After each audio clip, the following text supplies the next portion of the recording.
बिस्मिल्लाहिर्रहमानिर्रहीम अस्सलाम वालेकुम। Welcome to Naina voice. तमाम वीडियो अपडेट्स के लिए नैना वॉइस को सब्सक्राइब करके बेल नोटिफिकेशन का बटन प्रेस कर दें। बिस्मिल्लाहिर्रहमानिर्रहीम अस्सलाम वालेकुम। जी तो प्यारे साथियों, एक दफ़ा फिर से नैना वॉइस आपकी खिदमत में पेश है ब्लैक थंडर सीरीज़ के 12 हिस्से ब्लैक थंडर सेक्शन के अगले हिस्से के साथ। तो चलिए बिना किसी देरी के ब्लैक थंडर सेक्शन का आगाज़ करते हैं। डॉक्टर आर्थर बोल रहा हूँ। बोलने वाला अपनी आवाज़ और लहजे से अधेड़ उम्र आदमी लग रहा था और सैमन ने वही बात दोहरा दी जो उससे पहले इस्तकबाली लड़की से की थी।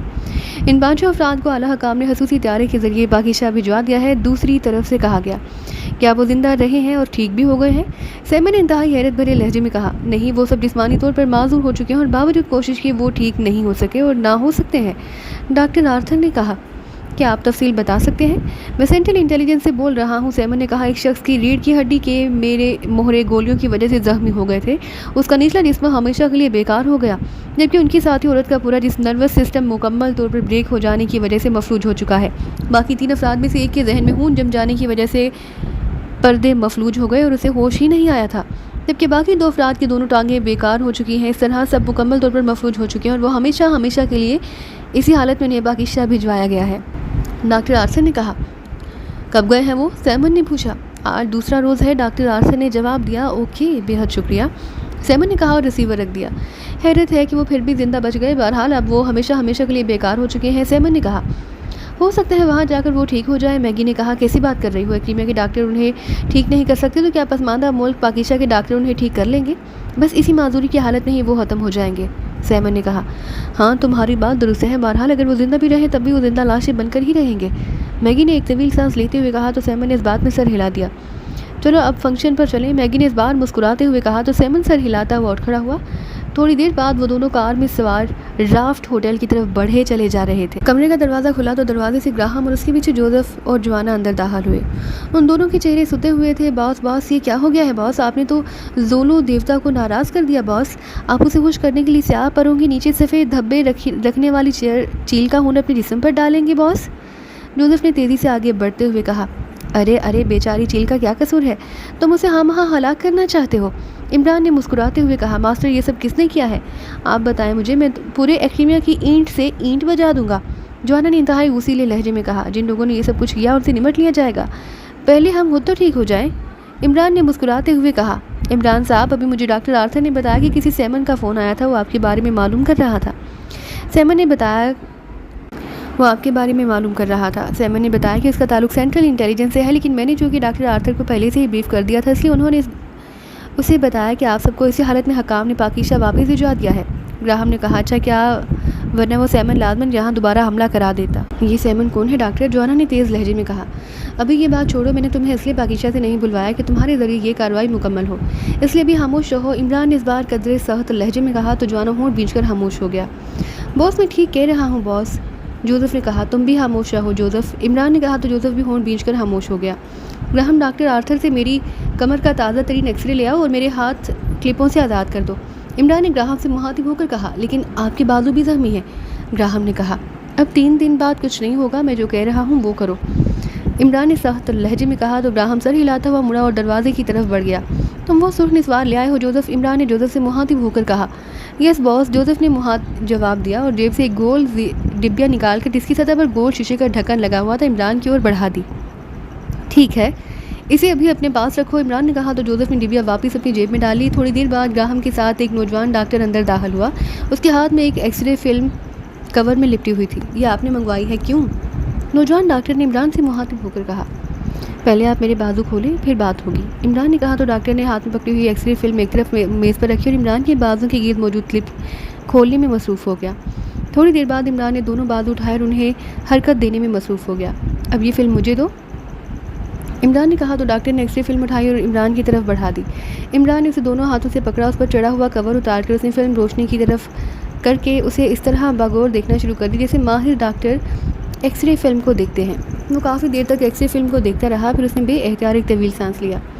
अल्लाह ताला का बेहद करम हो गया है, रीढ़ की हड्डी का कोई मोहरा ना टूटा है, ना ही उसमें फ्रैक्चर आया है। अलबत्ता गोली ने 2 मोहरों के दरमियानी हिस्से को जख्मी करके उन्हें डिसलोकेट कर दिया है। इमरान ने अपने सीने पर फिल्म को रखते हुए कहा, अरे आपने वाकई बारीक बात नोट की है, लेकिन आपके ये डिसलोकेट मोहरे अब एडजस्ट नहीं हो सकते। इमरान डॉक्टर ने कहा, अल्लाह ताला का करम हो जाए तो सब कुछ हो सकता है और अब आप जा सकते हैं। इमरान ने कहा और फिल्म उठाकर डॉक्टर की तरफ बढ़ा दी। डॉक्टर ने फिल्म वापस कवर में डाली और फिर मुड़कर दरवाजे से बाहर निकल गया। ग्राहम, दरवाज़ा अंदर से बंद करके लॉक कर दो। इमरान ने कहा, क्यों, क्या हुआ? ग्राहम ने चौंक कर कहा, जो मैं कह रहा हूँ वो करो, बातें बाद में होंगी। इमरान ने कहा तो ग्राहम खामोशी से वापस मुड़ा और उसने दरवाज़ा बंद करके उसे अंदर से लॉक कर दिया। अब जब तक मैं ना कहूँ दरवाज़ा ना खोलना, और जवाना तुम मेरे पैरों पर मौजूद क्लिप हटा दो। इमरान ने कहा तो जवाना तेज़ी से आगे बढ़ा और उसने इमरान की हिदायत पर अमल कर दिया। अब मुझे उठाकर औंधे मुँह फर्श पर लिटा दो। इमरान ने कहा, इमरान साहब। ग्राहम ने हैरत भरे लहजे में कुछ कहना चाहा। मैंने कहा कि खामोश रहो। इमरान ने इंतहाई सर्द लहजे में कहा तो ग्राहम खामोश हो गया। जवाना ने आगे बढ़कर महसूस अंदाज में इमरान को उठाया और उसे कंधे पर लाद कर वो पलटा। फिर जोसेफ की मदद से उसने इमरान को फर्श पर औंधे मुँह लिटा दिया। जवाना और जोसेफ, अब तुम दोनों ने जिस तरह मैं कहूँ वैसे ही करना। इमरान ने वैसे ही लेटे लेटे कहा, यस मास्टर। जवाना ने कहा, बॉस आप हुक्म करें। जोसेफ ने मोदबाना लहजे में कहा तो इमरान ने उन्हें उसी अपनी दोनों टांगें ऊपर को उठाकर उन्हें एक दूसरे के गिर्द मोड़ने की हिदायत देना शुरू कर दी। ग्राहम के चेहरे पर हैरत के तासुरात उभर आए थे, लेकिन वो खामोश खड़ा ये सब कुछ देखता रहा, जबकि जोसेफ और जवाना ने इमरान की हिदायत पर अमल करना शुरू कर दिया। इमरान साथ साथ उन्हें हिदायत देता जा रहा था। बस अब दोनों मिलकर एक ज़ोरदार झटके से इस तरह झुकी हुई दोनों टांगों को पहले बाईं तरफ और फिर दाएं तरफ ले जाओ, जबकि इस दौरान ग्राहम पहले दाएं मेरी तरफ मेरी कमर पर पैर रखकर उसे ऊपर, फिर इमरान की हिदायत के मुताबिक जैसे ही आपस में महसूस अंदाज में फंसी हुई दोनों टांगों को बाईं तरफ झटका देकर ले जाया गया तो इमरान की कमर से हल्की सी चटक की आवाज़ सुनाई दी। उसके साथ ही इमरान के मुंह से कराह से निकल गई। फिर ग्राहम उछलकर दाईं तरफ आ गया तो जोसेफ और जवाना ने दोनों टांगों को दाईं तरफ महसूस अंदाज में झटका दिया तो एक बार फिर हल्की सी चटक की आवाज़ सुनाई दी तो इमरान के मुँह से एक बार फिर कराह निकल गई। बस अब दोनों टांगें खोलकर फर्श पर टिका दो। इमरान ने घुटे घुटे लहजे में कहा तो जोसेफ और जवाना ने ऐसा ही किया। इमरान इसी तरह खामोश औंधे मुँह फर्श पर पड़ा रहा, जबकि जोसेफ, जवाना और ग्राहम भी उसके गिर्द खामोश खड़े थे कि अचानक इमरान की दोनों टांगें सिमटने लगीं तो ग्राहम ने बेएहतियात उछल पड़ा। उसके चेहरे पर शदीद तरीन हैरत के तासुरात उभर आए थे। बॉस अजीम है, बॉस अजीम है, बॉस ने जोरदार देवता को शिकस्त दे दी है। अचानक जोसेफ ने चीखते हुए कहा। उसके साथ ही इमरान पलटा और दूसरे लम्हे वो उठकर बैठ गया। उसका चेहरा इस तरह सुर्ख हो रहा था जैसे उसके सारे जिस्म का खून उसके चेहरे पर जमा हो गया हो। फिर उसने अपने ऊपर वाले जिस्म के सामने फैली हुई टांगों पर झुकाया और फिर पीछे होकर वो फर्श पर लेट गया, लेकिन अब वो औंधे मुँह होने की बजाय सीधा लेटा हुआ था। चंद लम्हों बाद वो एक झटके से उठा और उसके साथ ही उसकी दोनों टांगें सिमटी और उछल कर खड़ा हो गया, लेकिन खड़ा होते हुए बुरी तरह लड़खड़ाया। लेकिन इससे पहले कि ग्राहम उसे संभालता, इमरान मुझे संभल गया। बस अब मैं ठीक हूँ, अल्लाह ताला ने करम कर दिया, उसका लाख लाख शुक्र है। इमरान ने मुस्कुराते हुए कहा। इमरान साहब, ये सब कैसे हो गया? डॉक्टर तो कह रहे थे कि अब ऐसा मुमकिन ही नहीं। ग्राहम ने इंतहाई हैरत भरे लहजे में कहा, मैंने पहले ही कहा था कि जब अल्लाह ताला की रहमत हो जाए तो फिर सब कुछ हो सकता है, वो हर चीज़ पर कादिर है। इमरान ने मुस्कुराते हुए कहा। उसके साथ उसने आहिस्ता आहिस्ता चलना शुरू कर दिया। थोड़ी देर बाद वो पूरी तरह फिट हो गया। मैं डॉक्टर आर्थर को बुलाता हूँ, ग्राहम ने इंतहाई मुसरत भरे लहजे में कहा। नहीं, मैं खुद डॉक्टर आर्थर के ऑफिस में जाऊंगा, इमरान ने कहा और दरवाजे की तरफ बढ़ गया। ग्राहम ने आगे बढ़कर दरवाज़ा खोल दिया। फिर वो बाहर राहदारी में आ गए। थोड़ी देर बाद वो डॉक्टर आर्थर के ऑफिस में दाखिल हुए तो कुर्सी पर बैठे हुए डॉक्टर आर्थर की आंखें इमरान को इस तरह चलकर आते देखकर हैरत से फैलती चली गई। अरे ये क्या है? ये सब कैसे हो गया? डॉक्टर आर्थर ने इंतहाई हैरत भरे लहजे में कहा और एक झटके से उठकर खड़ा हो गया। अल्लाह ताला का करम हो गया है, इमरान ने मुस्कुराते हुए कहा। उसके साथ ही उसने डॉक्टर को बताया कि किस तरह उसने डिसलोकेट मोहरों को एडजस्ट किया है। हैरत है, मुझे तो यकीन ही नहीं आ रहा जख्म मौजूद होने के बावजूद किस तरह एडजस्ट हो सकते हैं, डॉक्टर आर्थर ने कहा। जख्म ने मुझे कराहने पर मजबूर कर दिया था और अब भी ये अल्लाह ताला की दी हुई तौफीक है कि उसने मुझे हौसला दिया कि मैं ये खौफनाक तकलीफ़ बर्दाश्त कर रहा हूँ, इमरान ने मुस्कुराते हुए कहा। वाकई आपकी हिम्मत और हौसला है। बहरहाल मेरी तरफ से मुबारकबाद कबूल करें, ये नामुमकिन वाकई मुमकिन हो गया है, डॉक्टर आर्थर ने बड़े हलूस भरे लहजे में कहा। शुक्रिया, अब आप हमारे साथ चलें ताकि मैं अपने साथियों पर भी यही टेक्निक अपनाने की कोशिश करूं, अल्लाह ताला फजल करेगा, इमरान ने कहा। लेकिन वो तो मुझे मालूम है कि आप क्या कहना चाहते हैं, लेकिन मेरा मतलब ये नहीं था कि उनकी रीढ़ की हड्डी के मोहरे एडजस्ट करूँगा। मेरा मतलब इसी तरीके से उनका इलाज करना था, इमरान ने कहा। मगर वो किस तरह? आप आएँ तो सही, इमरान ने कहा। तो डॉक्टर आर्थर सर हिलाते हुए दरवाजे की तरफ आ गए। थोड़ी देर बाद वो एक कमरे में दाखिल हुए तो वहाँ उसके सारे साथी बेड्स पर मौजूद थे। 2 बेड्स पर सफदर और तनवीर लेटे हुए थे, वो दोनों होश में थे, जबकि एक बेड पर जूलिया लेटी हुई थी, उसकी आंखें खुली हुई थी, वो किसी मुजस्समे की तरह साकत पड़ी हुई थी, जबकि चौथे पर कैप्टन शकील मौजूद था, लेकिन वो बेहोश था। इमरान साहब, आप ठीक हुए हैं? अल्लाह ताला का शुक्र है। सफदर ने इमरान को वो चलकर अपनी तरफ आते देखकर इंतहाई हलूस भरे लहजे में कहा। हाँ, तुम्हें इस तरह चलते देखकर मुझे बेहद इत्मीनान महसूस हो रहा है। हालांकि डॉक्टर साहब ने बताया था कि तुम्हारा निचला हिस्सा बेहिस्सो हरकत हो चुका है। मैंने बड़ी दुआएं मांगी कि अल्लाह ताला तुम्हें तंदुरुस्त कर दे। खुदा का लाख लाख शुक्र है कि तुम ठीक हो। तन्वीर ने भी इंतहाई हलूस भरे लहजे में कहा तो इमरान के साथ आने वाले डॉक्टर ग्राहम और डॉक्टर आर्थर दोनों के चेहरों पर इंतहाई हैरत के तासुरात उभर आए। उन्हें वाकई अजीब सा एहसास हो रहा था कि इमरान से ये सब कुछ कहने वाले खुद इंतहाई बेबस हुए पड़े हैं, लेकिन इमरान को ठीक देखकर इस तरह खुश हो रहे थे जैसे वो खुद ठीक हो गए हों, जबकि जोसेफ और जोआना दोनों के लबों पर मुस्कुराहट थी। अरे मेरे साथ साथ अपने लिए भी दुआएं मांग लेनी थी, क्योंकि जब तक रकीब ठीक ठाक ना हो ज़िंदगी का लुत्फ़ ही नहीं आता। इमरान ने मुस्कुराते हुए कहा, सॉरी, तुम्हारे मुकाबिल मेरी कोई हैसियत नहीं। पाकिशा के लिए तुम्हारा ठीक होना ज़रूरी था। जहाँ तक तुमने दूसरी बात की है तो इस हालत में भी तुम्हें वो कुछ करने की इजाज़त नहीं दूंगा जो तुम करना चाहते हो। तन्वीर ने शायद ग्राहम और डॉक्टर आर्थर की वहाँ मौजूदगी की वजह से गोलमोल सी बात की तो इमरान बेएहतियात हंस पड़ा। तुम्हारे और सफदर के इस हलूस का बेहद शुक्रिया। परेशान होने की ज़रूरत नहीं, अल्लाह ताला की रहमत इंशाल्लाह हम सब के साथ है, तुम अभी ठीक हो जाओगे, इमरान ने कहा और उसकी साथ ही जोसेफ की तरफ मुड़ा। जोसेफ, वो डिबिया मुझे दो, इमरान ने कहा तो जोसेफ ने सुर्ख निस्वार वाली गोल सी डिबिया निकालकर इमरान की तरफ बढ़ा दी। डॉक्टर आर्थर, आप मेरे लिए काबिल एहतराम हैं, लेकिन प्लीज़ अब जो कुछ मैं करने वाला हूँ आप उससे मुदाखलत नहीं करेंगे। इमरान ने जोसेफ के हाथ से डिबिया लेकर डॉक्टर आर्थर की तरफ मुड़ते हुए कहा, आप क्या करना चाहते हैं? मैं पाकिशाही इलाज करना चाहता हूँ अपने साथियों को और आप देखेंगे कि इंशाल्लाह ये सब अभी ठीक हो जाएंगे, इमरान ने मुस्कुराते हुए जवाब दिया। पाकिशाही इलाज वो क्या होता है? डॉक्टर आर्थर ने हैरान होकर कहा। आपके सामने भी ये इलाज होगा, लेकिन प्लीज़ आप खामोश रहेंगे, इमरान ने कहा तो डॉक्टर आर्थर ने इस बात में सर हिलाया तो इमरान कैप्टन शील की तरफ बढ़ गया। उसने डिबिया का ढक्कन खोलकर देखा तो उसमें सुरह रंग की निस्वार भरी हुई थी। इमरान ने एक चुटकी भरी और उसे कैप्टन शील की नाक के एक नथने में डाल दिया। फिर दूसरी चुटकी भरकर उसने उसकी नाक के दूसरे नथने में डालकर डिबिया को बंद करके जेब में रखा। फिर झुककर उसने बारी बारी उसके दोनों नथनों में ज़ोर ज़ोर से फूंके मारी और सीधा होकर खड़ा हो गया। लेकिन कैप्टन शील इसी तरह बेहोश पड़ा हुआ था। ये क्या किया है आपने? इससे क्या होगा? मेरे साथी के जहन के पर्दों में बरकी रो गुजरने का सिलसिला बंद हो गया। उन्हें तहरीक नहीं मिल रही थी। मैंने सिर्फ उसका पाकिशाही इलाज किया और आप देखेंगे कि इंशाल्लाह अभी सब ठीक हो जाएगा। इमरान ने मुस्कुराते हुए कहा। भी चंद लम्हों बाद कैप्टन शील के जिस्म में हरकत के तासुरात नमूदार होने शुरू हो गए। अरे अरे, ये तो होश में आ रहा है शायद। हैरत है, ये कैसा इलाज है? ये कौन सी दवा है? डॉक्टर आर्थर ने बेएहतियात आगे बढ़ते हुए कहा। 1 मिनट रुक जाइए, इमरान ने हाथ उठाकर डॉक्टर आर्थर को रोकते हुए कहा तो डॉक्टर आर्थर रुक गया। चंद लम्हों बाद कैप्टन शील ने इस कदर ज़ोर से छींक मारी कि पूरा कमरा उसकी आवाज़ से गूंज उठा, जबकि उसके साथ ही उसके नाक से काफ़ी सारा सुरह रंग का मवाद बौछार की सूरत में निकलकर उसकी जिस्म पर मौजूद कमर पर फैल गया। उसके साथ ही वो दूसरी छींक आई और फिर तो जैसे छींकों का ना खत्म होने वाला सिलसिला शुरू हो गया। कैप्टन शील की आंखें खुल गई थी, लेकिन उसके चेहरे पर शदीद तकलीफ़ के तासुरात भी जैसे मुंजमद होकर रह गए थे। छींकें मुसलसल जारी थीं और फिर आहिस्ता आहिस्ता कैप्टन शील की आंखों में शऊर की चमक दौड़ने लगी और उसके साथ ही छींकों का सिलसिला भी कम होना शुरू हो गया। थोड़ी देर बाद छींकें ख़त्म हो गई। कैप्टन शील का जिस्म इसी तरह काम रहा था जैसे जाड़े का तेज़ बुखार हो गया हो। उसके चेहरे पर शदीद तरीन तकलीफ़ के तासुरात थे, लेकिन आहिस्ता आहिस्ता उसके जिस्म की लर्जिश ख़त्म हो गई और चेहरा नॉर्मल होने लग गया। अरे इमरान साहब, आप, ये गोलियों की फायरिंग, ये क्या मतलब? मैं कहाँ हूँ? कैप्टन शील ने एक झटके से उठकर बैठने की कोशिश करते हुए कहा। अभी लेटे रहो, अल्लाह ताला का लाख लाख शुक्र है, उसने हाथ रहमत कर दी है। इमरान ने कैप्टन शील के कंधे पर हाथ रखकर उसे उठने से रोकते हुए कहा। हैरत अंगेज़, इंतहाई हैरत अंगेज़, ये तो तबई दुनिया का मुआवजा है। पहले आपका ठीक हो जाना, अब इसका ठीक हो जाना, ये सब कैसे हो गया? ये कैसा इलाज है? ये तो जादू है, डॉक्टर आर्थर ने इंतहाई हैरत भरे लहजे में कहा। कैप्टन शील को पानी पिलाओ ग्राहम, इमरान ने कहा तो ग्राहम तेज़ी से एक तरफ बढ़ गया जहाँ एक अलमारी मौजूद थी। उसने अलमारी खोली और पानी की भरी हुई एक बोतल उठाई और फिर वो कैप्टन शील की तरफ बढ़ गया। उसने बोतल का ढक्कन खोला और दहाना कैप्टन शील के मुंह से लगा दिया। कैप्टन शील ने इस तरह जल्दी जल्दी से पानी पीना शुरू कर दिया जैसे प्यासा ऊँट पानी पीता है। जब पूरी बोतल खाली हो गई तो ग्राहम ने बोतल हटाई और उसे एक तरफ ट्राली पर रख दिया। अब कैप्टन शील के चेहरे पर मुस्कुराहट और ताजगी के तासुरात उभर आए थे। तफसीली बात बाद में होगी, अभी दूसरे साथियों का इलाज करना बाकी है, इमरान ने कहा।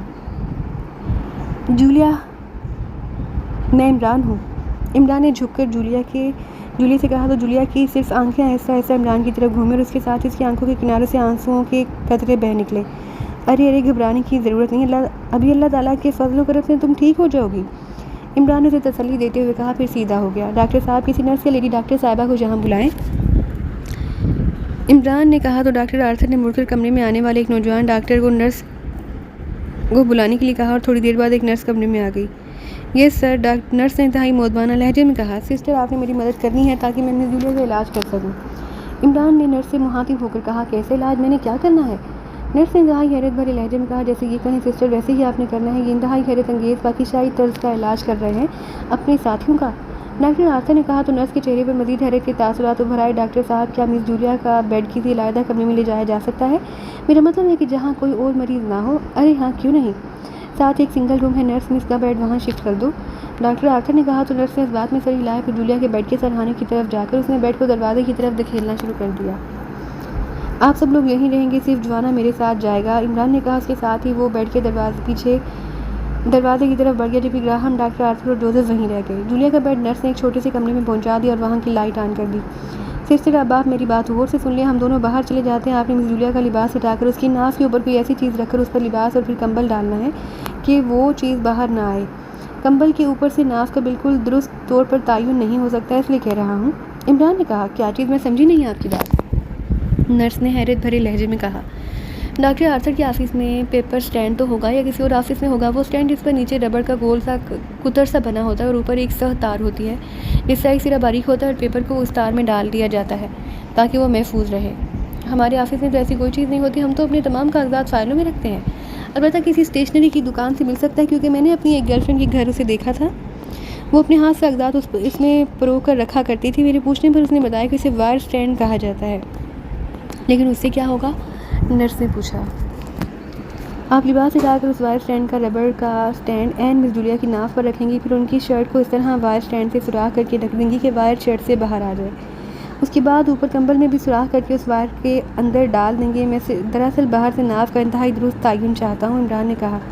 अरे ये काम तो आम वायर से भी हो सकता है, मैं ले आती हूँ, उसे स्टोर में मौजूद है, नर्स ने कहा और तेज़ी से दरवाजे की तरफ मुड़ गई। मास्टर, आप ऊपर से मिस जूलिया की नाव पर उंगली रखकर चेक कर लें। जवाना ने कहा, नहीं, ये शाइस्तगी के खिलाफ है। इमरान ने उस लहजे में जवाब दिया तो जवाना बेएहतियात होंठ भींचकर खामोश हो गया। थोड़ी देर बाद नर्स वापस आई तो उसके हाथ में एक लंबी सी तार थी जिसका एक सिरा नोकदार था। हम बाहर जा रहे हैं, लेकिन ख्याल रखना नाव का तयन बिल्कुल दुरुस्त होना चाहिए, वरना मिस जूलिया की जान को खतरा भी हो सकता है, इमरान ने नर्स से कहा। आप बेफिक्र रहें मिस, मैं मिस जूलिया की हालत को समझती हूँ, नर्स ने कहा। तो इमरान ने इत्मीनान भरे अंदाज में सर हिलाया और फिर मुड़कर वो कमरे से बाहर आ गया। जवाना उसके पीछे था। वो एक साइड राहदारी में खड़े हो गए, जबकि दरवाज़ा उन्होंने अंदर से बंद कर दिया। आ जाएं। थोड़ी देर बाद नर्स की हल्की सी आवाज़ सुनाई दी तो इमरान दरवाज़ा खोलकर अंदर दाखिल हुआ, जबकि जवाना उसके पीछे था। नर्स ने वायर को कंबल के ऊपर सीधा करके पकड़ा हुआ था। वायर का कुछ हिस्सा कंबल के अंदर था। इस वक्त वायर बिल्कुल मिस जूलिया की नाव के एंड दरमियान में है, नर्स ने कहा। तो इमरान ने इस बात में सर हिलाया। फिर वायर की सीध में तकरीबन 1 इंच पीछे उसने कंबल पर अपनी उंगली रखी और उसे आहिस्ता से दबा दिया। जवाना बेड की दूसरी साइड पर आ जाओ, इमरान ने कहा। तो जवाना बेड की दूसरी साइड पर आकर खड़ा हो गया। जहाँ मैंने उंगली रखी हुई है वहाँ अपनी उंगली रखो, इमरान ने कहा। उसके साथ ही जवाना अपनी उंगली करीब ले आया तो इमरान ने अपनी उंगली हटा ली, जबकि जवाना ने अपनी उंगली रख दी। ठीक है, अब तुम अपनी उंगली को थोड़ा सा दबा कर रखना है। और सुनो, जूलिया का जिस्म चाहे किस कदर तड़पे या हरकत करे, लेकिन तुम्हारी उंगली का दबाव उस वक्त तक ख़त्म नहीं होना चाहिए जब तक मैं ना कहूँ और उंगली इधर उधर भी ना हो, इमरान ने कहा। आप बेफिक्र रहें, जवाना ने कहा। तो इमरान नर्स की तरफ मुड़ गया। आप ये वायर अब निकाल लें, इसकी ज़रूरत नहीं रही, इमरान ने कहा। तो नर्स ने वायर बाहर खींच ली। पानी से भरी एक बोतल ले आई, इमरान ने कहा। तो नर्स सर हिलाते हुए कमरे से बाहर चली गई। इमरान ने जेब से वही सुर्ख निस्वार वाली गोल डिब्बियाँ निकाली, उसका ढक्कन हटाया और जिस तरह उसने कैप्टन शील के साथ कार्रवाई की थी वही कार्रवाई उसने जूलिया के साथ की। अलबत्ता उसकी नथनों में उसने फूंके नहीं मारी थी। थोड़ी देर बाद नर्स वापस आई तो उसके हाथ में पानी से भरी हुई एक बोतल थी। इस मेज़ पर रख दो सिस्टर, इमरान ने कहा। तो नर्स ने पानी की बोतल साइड पर मौजूद मेज़ पर रख दी। अब झुककर पूरी कुव्वत से बारी बारी मिस जूलिया के दोनों नथनों में फूंके मारो, इमरान ने कहा। फूंकें क्यों? मैंने पाकिस्तानी इलाज की दवा से उसकी नथनों में डाल दी है, अब उसे फूंके मारकर मिस जूलिया के दिमाग में पहुंचाना है। और मैं ये काम इसलिए नहीं कर रहा कि इस तरह मुझे अपना मुंह मिस जूलिया के चेहरे के इंतहाई करीब ले जाना पड़ेगा, इसलिए ये काम आपने करना है, इमरान ने कहा। तो नर्स चंद लम्हे तो हैरत भरी नज़रों से इमरान की तरफ देखती रही, फिर आगे बढ़कर उसने अपना सर झुकाया, फिर उसने पूरी कुव्वत से बारी बारी जूलिया के दोनों नथनों में फूंके मार दी। बस अब पीछे हट जाओ, इमरान ने कहा। तो नर्स सीधी होकर पीछे हट गई। जवाना, जो मैंने कहा है उसका ख्याल रखना, इमरान ने जवाना से कहा जो उंगली रखे पेड़ की दूसरी तरफ खड़ा था। थोड़ी देर बाद जूलिया के जिस्म में हल्की सी थरथराहट महसूस होने लगी और उसके स्मार्ट चेहरे पर भी लर्जिश नुमाया नजर आने लग गई।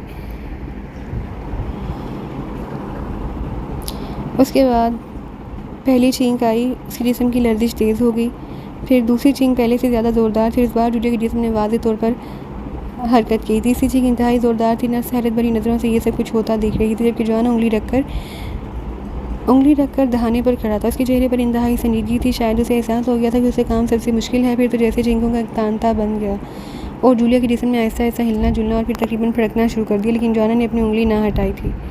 चंद लम्हा बाद जूलिया के जिस्म बेड पर कंबल समेत बुरी तरह फड़कने लग गया, लेकिन अब छींकें कम होना शुरू हो गई थी। फिर आहिस्ता आहिस्ता उसका जिस्म फड़कना और लर्जिश ख़त्म होती चली गई। उसे पानी पिलाओ, इमरान ने नर्स से कहा तो नर्स ने जल्दी से मेज़ पर रखी हुई बोतल उठाकर उसका ढक्कन खोला और बोतल का धाना जूलिया के मुंह से लगा दिया। जूलिया ने तेज़ी से पानी पीना शुरू कर दिया। बस काफ़ी है, आधी बोतल होने पर इमरान ने कहा तो नर्स ने बोतल हटा ली। अब उंगली हटा लो जोआना, तुमने वाकई हिम्मत की है, इमरान ने कहा तो जोआना ने उंगली हटा ली।